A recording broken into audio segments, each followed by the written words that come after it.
Hello बच्चों, मैं RP Yadav स्वागत करता हूं आप सभी का हमारे YouTube channel RP online classes में। आज का इस क्लास में हम केमिस्ट्री का एक topic principal quantum number discuss करने वाले हैं। इससे पहले वाले क्लास में हम क्वांटम नंबर का डिस्कस किए थे और set of the 4 quantum numbers का नाम वहाँ बताया गया था, जिसमें से था principal quantum number, azimuthal quantum number, magnetic quantum number और spin quantum number.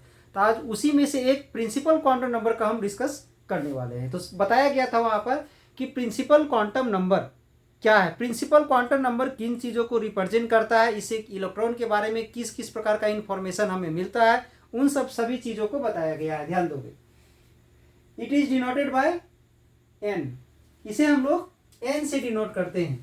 Principal quantum number को हम लोग एन से डिनोट करते हैं। And gives following information about an electron in an atom. एक एटम में जो इलेक्ट्रॉन रिवॉल्व कर रहा है उसके बारे में फॉलोइंग इंफॉर्मेशन को ये देता है। तो वो इंफॉर्मेशन क्या क्या है, ध्यान दोगे। It determines the main energy level और shell that is orbit in which an electron revolves around the nucleus. यानी एक इलेक्ट्रॉन जो है एटम में न्यूक्लियस के अराउंड जिस ऑर्बिट में रिवॉल्व कर रहा है उस ऑर्बिट के बारे में हमें जानकारी देता है। यानी अगर इलेक्ट्रॉन फर्स्ट ऑर्बिट में रिवॉल्व कर रहा है तो प्रिंसिपल क्वांटम नंबर का वैल्यू 1 होगा, और अगर सेकंड में रिवॉल्व कर रहा है तो प्रिंसिपल क्वांटम नंबर का वैल्यू 2 होगा।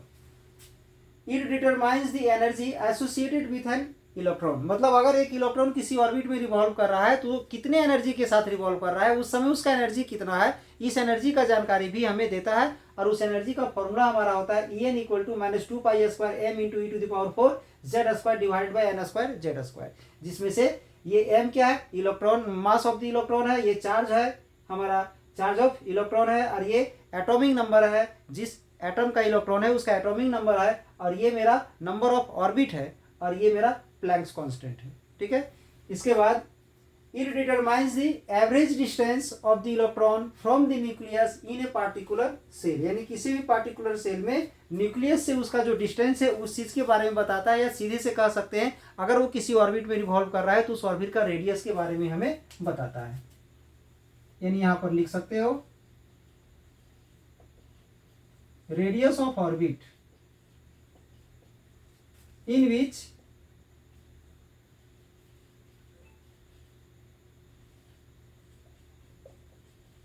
electron revolves।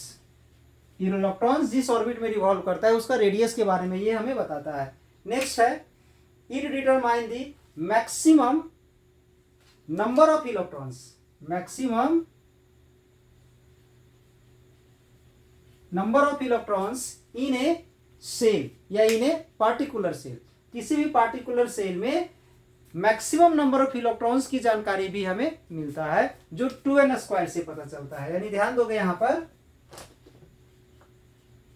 Maximum number of electrons in nth orbit. nth orbit में मैक्सिमम नंबर ऑफ इलेक्ट्रॉन्स क्या होता है, तो वो होता है 2n² इज 2n²। अब अगर हमसे पूछ दे कि फर्स्ट ऑर्बिट में क्या होगा, इन फर्स्ट ऑर्बिट, यानी n के जहां पर हमें 1 पुट करना है तो 2 इंटू 1 का पावर 2 हो जाएगा, 2 इंटू 1 हो जाएगा, दैट इज 2 हो जाएगा। यानी 1 ऑर्बिट में, फर्स्ट ऑर्बिट में मैक्सिमम नंबर ऑफ इलेक्ट्रॉन 2 होगा। इससे ज्यादा नहीं हो सकता, इससे कम हो सकता है। In second orbit, second orbit में यहां पर हम 2 पुट कर देंगे, 8। यानी सेकेंड ऑर्बिट में मैक्सिमम नंबर ऑफ इलेक्ट्रॉन कितना होगा, 8। अगर उसके पास इलेक्ट्रॉन कम है तो 8 से कम होगा, बट 8 से ज्यादा नहीं जा सकता है।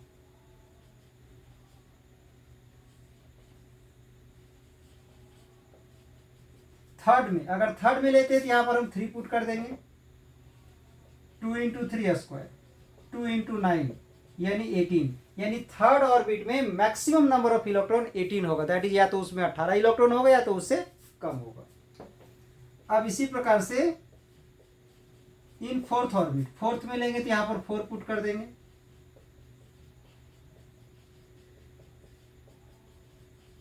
32 यानी फोर्थ ऑर्बिट में मैक्सिमम नंबर ऑफ इलेक्ट्रॉन मेरा 32 होगा। इसी प्रकार से अगर हम 5 में जाते हैं तो 5 में क्या आ जाएगा,